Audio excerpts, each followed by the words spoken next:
Ladies and gentlemen, in this RedGamingTech.com video, we're going to be discussing the Xbox One. That's right, that is the name of the new Microsoft console. I've just been watching the event, and wow, they certainly know how to put on a show. So, after watching the event, it was about an hour long, we've learned quite a few bits and pieces. However, there have not been some specifics mentioned. Now, bear in mind, they are talking about a new event, of course, the free one.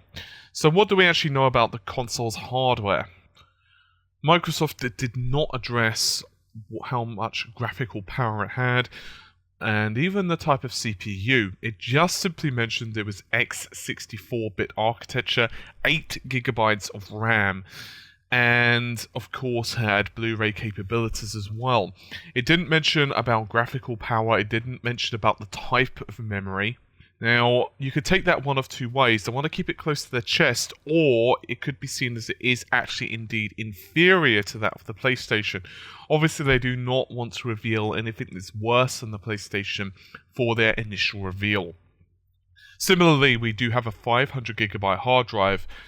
I'm not upset about the size of the drive, but honestly I would have preferred it to be a bit bigger. We also have a Blu-ray drive, of course, that's 50GB, as well as USB 3 on the system. Interestingly enough, there is going to be a total of three operating systems on the system. So, what about this free operating system thing? Well, apparently it's going to have a best operating system, which the first operating system apparently has deep and instant access to the hardware. This is for game creation specifically. It's not anything particularly astounding in some respects, because PlayStation 4, of course, does allow this level of access, supposedly, to the PS4 hardware anyway. The next appears to be a Windows operating system of sorts, and the third is apparently a custom-made multitasking solution. So, it's very interesting and unorthodox, I suppose, would be the best way to describe it, approach on the situation. Unsurprisingly, Microsoft are really stretching its cloud-based might. One of the ways it's doing this would be Xbox Live, of course. Now it's going to have over 300,000, I'll repeat that number again, 300,000 servers. That is absolutely insanity. That is completely amazing. On the Xbox 360's launch, for comparison, there were only just 3,000 servers. So that's an absolutely ridiculous increase in computing power. The Xbox console will be able to store your stuff in the cloud. That means movies, music, games will be available anywhere. Live streaming, Skype, trending, intelligent TV as well will be available. Unfortunately, certain aspects of the console were not cleared up.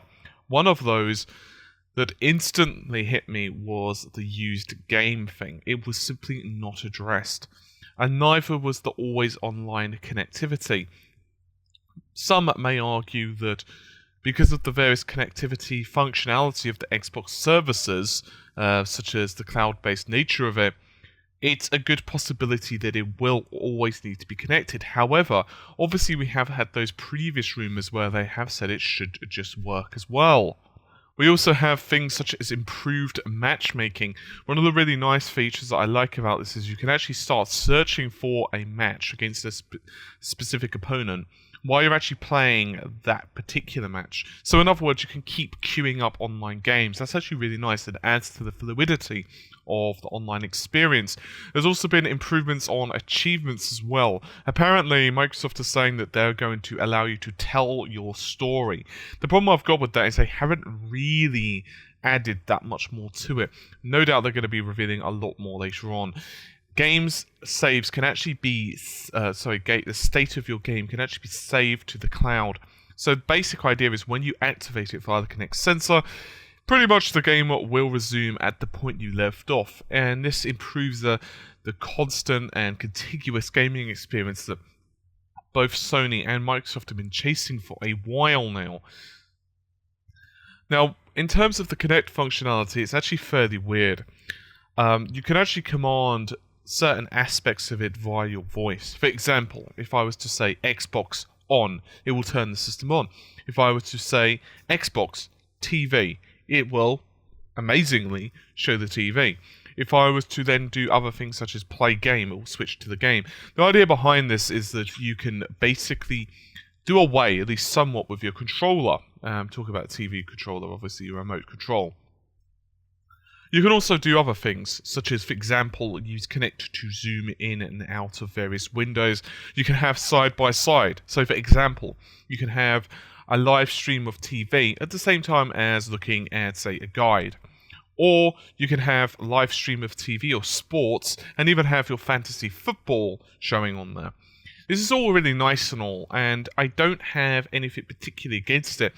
They haven't really mentioned that much when it comes to, well, the controller aspect of it. In other words, how much of that can you actually control with the controller?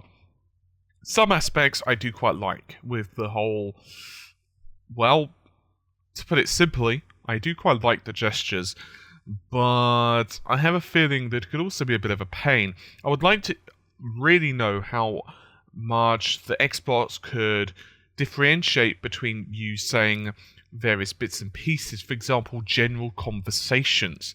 I can imagine, for example, if you were to talk to your friend Bill is sitting next to you. You know how I always like to give names. Let's say, for example, you and your friend Bill are, watching a TV show. Let's say, Game of Thrones, for example. You're watching Game of Thrones with your friend Bill, and you say, when this finishes, do you want to play an Xbox game? Now, the question is that going to automatically switch the Xbox to game mode? That's something that kind of concerns me. Now, obviously, it could maybe differentiate the way you speak, maybe the way you say it. They are saying it personalizes. But, maybe if you want to say, do you want to go on the Xbox and watch TV? So it's really up in the air for me. I have a feeling there's going to be some customizations. Maybe you can lock it as well.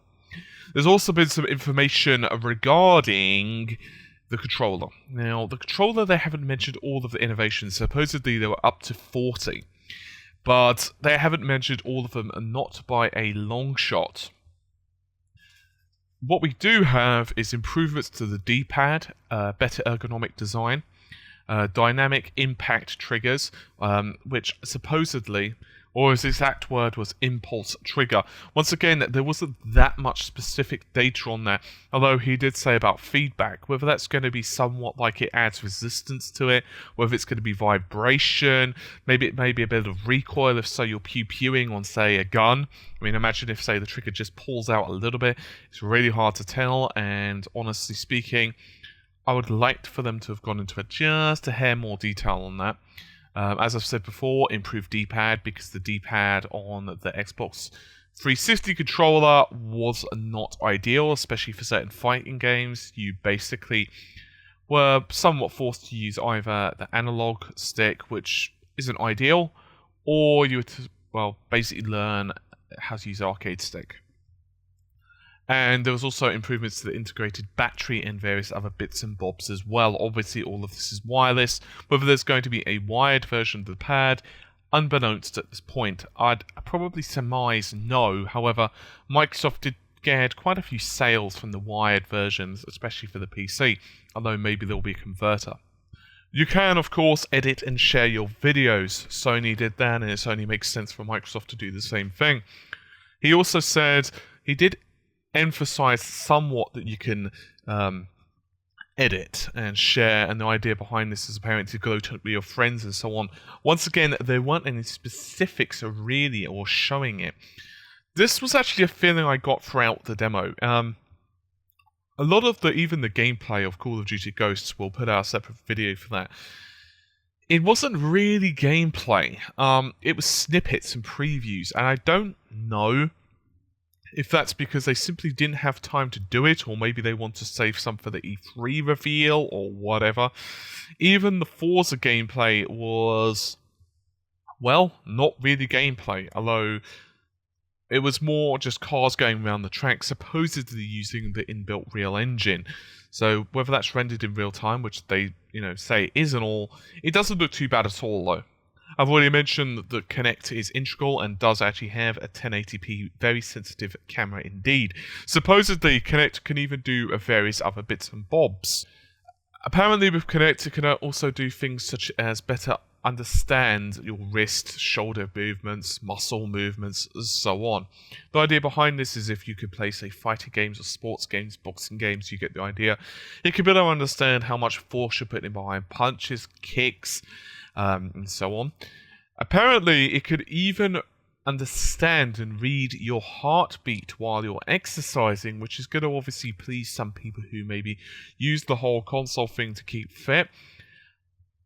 I'm not really sure just how exciting that could be, although I suppose at other points it could maybe lead to some interesting horror game experiences. Imagine, for example, it actually reads your heart rate, says, okay, this person is not getting scared, or, X, what can we do? Maybe we have to up the ante. Okay, they're at the risk of a heart attack. Maybe we should slightly reduce the ante before they die. Supposedly, you can actually control certain functionality of the Xbox with your cell phone. They haven't really specified what. Most likely, and by which I mean what phones, most likely it'll be all of them, I assume, or any of them with the application being made for it. Not quite sure how I feel about that. It's once again one of those nice functions, but it would be kind of cool, I suppose, if you could, say, stream various aspects to your phone around the house. Finally, let's talk about the TV. There does indeed seems to be a HDMI input, and the idea behind this is that you supposedly will be able to simply link your Xbox to your cable box or your satellite or whatever you're using. And actually, Microsoft have done quite a few partnerships with sports channels and, of course, various other TV networks and so on. And supposedly, it will actually be able to understand your taste preferences. It will be able to give you recommendations based upon your taste profile, and you'll be able to issue commands and so on, record your shows, and also drive the community and so forth via Xbox Live. So in other words, you could say, oh, okay, the community right now are really liking this new show, and I see it does fit in with my taste preferences, so maybe I should check it out. Microsoft are, of course, stating that it's incredibly accurate and it really does understand your taste preferences. Obviously, they're going to say that. I'm not coming down on it. I don't know for 100% certain, but we'll see. They are, of course, also doing other things with TV shows as well. They are supposedly going to be creating a Halo TV series. Now, this is going to be... they did add in, kind of sneakily, there was premium content. So I'm assuming that this is going to be, for gold members or whatever only, or you're going to have to pay an additional fee. Haven't really stated. But guess who's producing or working on it with them? Steven Spielberg. That's right, supposedly Spielberg himself is quite the gamer, and he said that he's extremely happy to be working on the Xbox TV series. They haven't really mentioned what type of budget, how it's going to work, what characters, and so on. So, for all I know, it could just be in the planning phases, or it could actually be shooting right now. I suppose we're going to have to really just wait and see on that one. So, the whole merging of TV and the fluidity of that is going to be very interesting. So, what do I think so far? Well, the event certainly was impressive. They put on a huge, lavish, entertaining show. But despite the fact that they answered quite a few questions and feathering their cap, they showed what the bloody console looked like as well as the controller, so that's what is impressive. But they've also left a lot of questions as well. Now, obviously, they're going to be clearing a lot of this stuff up over the next few months. But I do have the feeling that they are also doing us a bit of a disservice by not going so much into depth of what the actual console can do in terms of raw power. I really wanted them to address what the state of affairs is with the whole, type of memory, the amount of cores and so on. Sony did, and I really give them credit for that. That's not to say that I discredit Microsoft for not doing it, but at the same time, Sony were very forthcoming, and a lot of the words they were using on the Xbox were the magic and the power and all of this stuff. That's nice, but I'm not going to Disneyland. I want to know what's actually in that console, and I do want them to reveal that very soon, actually. Not just so I could do tech analysis until the cows come home, but just because I really want to know how it stacks up against the PlayStation. Right now, it's very much up in the air, and from their trepidation to show it, I can't help but feel the worst. In other words, that yes, it possibly is less powerful. I also didn't really, at least when I was watching it, and I did miss a few minutes of the beginning show because my internet decided, actually I don't want to work, bro. So I had to quickly restart, and it was a whole thing. But I only missed a few minutes. But I didn't notice any mention of backwards compatibility. There were some rumors, actually, just before the show started, a couple of hours, that the kit so far actually had augmented reality glasses and could even do things such as live stream, capture live stream, although we do know that already, as well as stream games. Now, Microsoft have this cloud-based technology, Azure, and I don't know if you guys are really familiar with it, but I'll give you a quick brief rundown. Amazon, until this point, have been really the cloud-based company to go with. They've been around for a long time. They've got a very established user base and product offering, and they can do stuff like cloud-based content, CDN, which is Content Delivery Network, be able to give you cloud-based servers, which you can quickly alter your assets. So in other words, increase the amount of memory on it or CPU usage and so forth. Turns out Microsoft have come up recently, and I don't mean recent as in the last couple of months, but they've been really pushing the last couple of years to be like, you know what, we're also in this game as well. Google have as well, to be fair. The thing is, Microsoft have a ridiculously good product offering, and I'm actually probably going to be using some of the services actually to power the website, redgameintech.com. But honestly speaking, they have a ridiculous hardware infrastructure. It's really rock solid. I don't know exactly how secure it is because I haven't really looked into it that much, but it does look pretty darn stable. And they do have the technology there to easily be able to, at least theoretically, do the live stream, or should I say streaming of hardware, in other words, cloud-based gaming. And they are mentioning several times over in their documents, cloud-based gaming, cloud-based gaming. So, once again, there are further questions. They haven't addressed the backwards compatibility. They haven't addressed the Stingray console as well. I'm sure you guys know about that, which is basically supposedly a cut-down Xbox 360.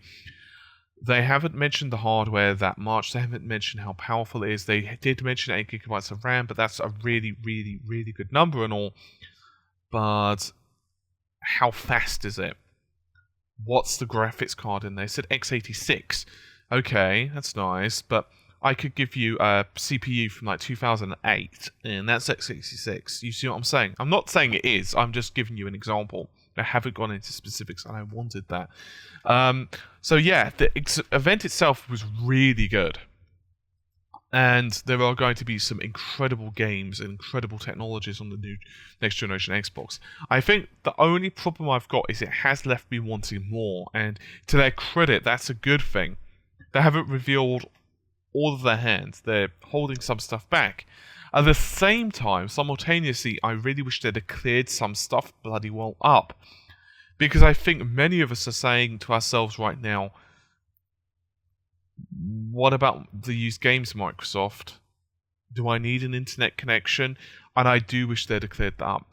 Even if they'd have come up with good reasons behind it, I would have preferred they answer it in the initial reveal. That's just me. That's just my personal opinion.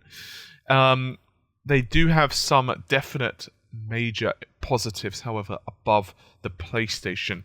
One of those is quite a lot of exclusive games. They definitely have a very good partnership with Electronic Arts. Remedy, of course, are working with them.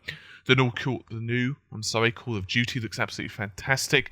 If you're a sports fan, you're going to absolutely love Microsoft Xbox, as EA are going to be doing various titles on it, which are exclusive, as well as next generation integration with various TV and so on. I just wish they'd have cleared up certain aspects of it. Overall, however, I'm extremely excited for the next generation Xbox, also known as the Xbox One. Anyway, hopefully you've enjoyed the video. I will be putting out a couple over the next couple of hours, actually, as well as, well, a hell of a lot over the next couple of weeks. So hopefully you will join me on this next generation journey. I will see you soon. Take care and bye for now.